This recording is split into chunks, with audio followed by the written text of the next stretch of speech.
दीदी जी, आज हॉल के पर्दे धोने डाल दूं? तुलसी ने अपनी मालकिन से पूछा। अरे रहने दे, थक जाएगी।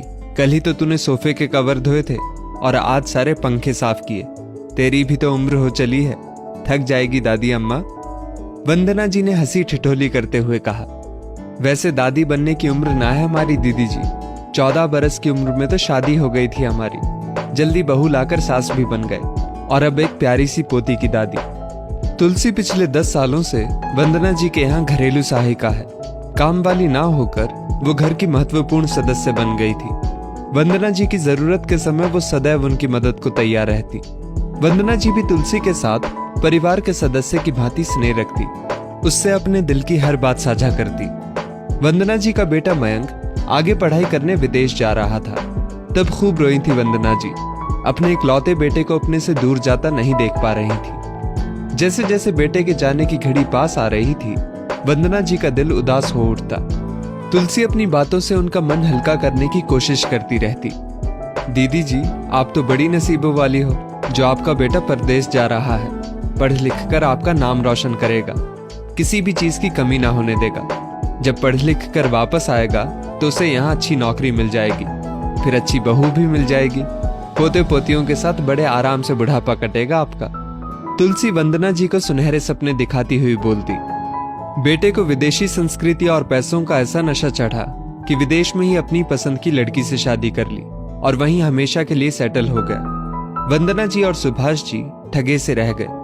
बेटा बहू ना कभी यहाँ आए और ना ही माता पिता को अपने पास बुलाया। वंदना जी बेटे बहू को देखने के लिए तरस जाती। पोती डॉली को तो आज तक कभी उन्होंने लाड प्यार किया ही नहीं। जन्म से लेकर आज 2 वर्ष तक वही वीडियो कॉल पर ही उसे देखती आ रही है। बेटा बहू कोई ना कोई बहाना कर यहाँ आने से बचते। दीदी जी, कल हम नहीं आएंगे, हमारी पोती का पहला जन्मदिन है। बहू के मायके वाले भी आएंगे, इसलिए कल की छुट्टी चाहिए। तुलसी की आवाज से वंदना जी वर्तमान में लौट आई। अच्छा ऐसा है क्या? 1 मिनट रुक जरा। ऐसा कहकर वंदना जी अपने कमरे से एक छोटी सी डिबिया लेकर आती है और तुलसी को देते हुए कहती हैं, ये हमारी तरफ से तेरी पोती के लिए। तुलसी ने डिबिया खोली, उसमें से खूबसूरत सी चांदी की पायल निकली। दीदी जी, ये पायल तो आपने अपनी पोती डॉली बिटिया के लिए खरीदी थी। तुलसी आश्चर्य से बोली। हाँ रे, खरीदी तो थी, पर ना जाने कब उसे पहनाने का मौका मिले। बेकार में पड़ी पड़ी छोटी हो जाएगी, किसी काम की ना रह जाएगी। तेरी पोती पहनेगी तो मुझे खुशी होगी। तुलसी पायल लेकर खुशी खुशी घर चली जाती है। एक दिन की छुट्टी के बाद अगली सुबह लंबा इंतजार करने के बाद भी तुलसी नहीं आई। दोपहर के 12 बज रहे थे। वंदना जी ने फोन लगाया। सामने से फोन रिसीव हुआ। हेलो तुलसी, दोपहर के 12 बज रहे हैं, क्या हुआ? अभी तक आई नहीं?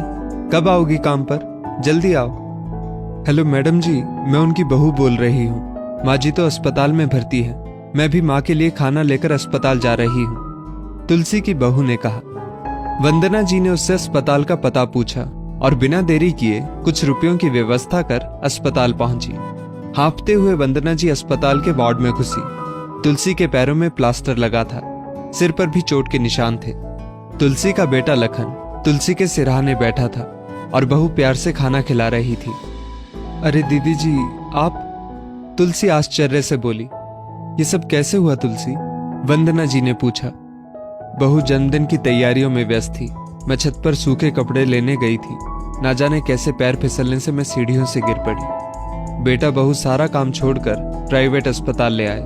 तब से बेटा घर भी नहीं गया, यहीं मेरे पास बैठा है। रात भर बहू भी भगवान से प्रार्थना करती रही। सुबह घर जाकर मेरे लिए खाने पीने की व्यवस्था कर लाई।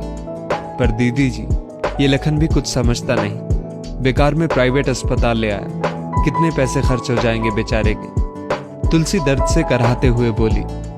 माँ, अब बस भी करो, पैसों का क्या है, फिर कमा लेंगे, बस तुम जल्दी से ठीक हो जाओ, लखन बोला। लखन की बातें सुनकर वंदना जी की आंखों के कोर गीले हो गए। उन्हें 2 साल पुराना वाकया याद हो आया, जब वंदना जी की कार का एक्सीडेंट हुआ था। उनके पति कार चला रहे थे, रात का समय था। अचानक से कहां से एक कुत्ता सामने आ गया। उसे बचाते बचाते कार डिवाइडर से टकरा गई। पति के सिर और घुटनों में काफी चोट आई थी। वंदना जी के हाथ में फ्रैक्चर हो गया था, पति के पैरों में प्लास्टर हो गया और वंदना जी के हाथों में। बेटे मयंक को बहुत बार फोन करके बुलाया पर वो नहीं आया। मेरा अभी आना संभव नहीं है, मैं कुछ पैसे भेज देता हूँ, आप लोग देखभाल के लिए किसी को रख लो। यही जवाब सुनने को मिलता। वंदना जी को इस वक्त अपने बेटे के साथ की बहुत जरूरत थी, पर बेटा एक बार भी देखने नहीं आया। जिस बच्चे की अच्छी परवरिश के लिए क्या कुछ नहीं किया, उसके ऐसे जवाब से दिल छलनी हो गया। तब तुलसी और उसके बेटे लखन ने ही सेवा की थी। तुलसी को अस्पताल में देख वंदना जी सोचने लगी, मेरे पास बंगला, गाड़ी, धन दौलत सब है, लेकिन असली संपत्ति, परिवार का सुख तो तुलसी के पास है। मुझे तो कठिन समय में बेटे का सहारा नसीब नहीं हुआ। उन्होंने तुलसी से कहा, छोटी मोटी चोट से मत घबरा, तू तो बड़ी नसीबों वाली है जो तेरे बेटा बहू तेरे साथ है।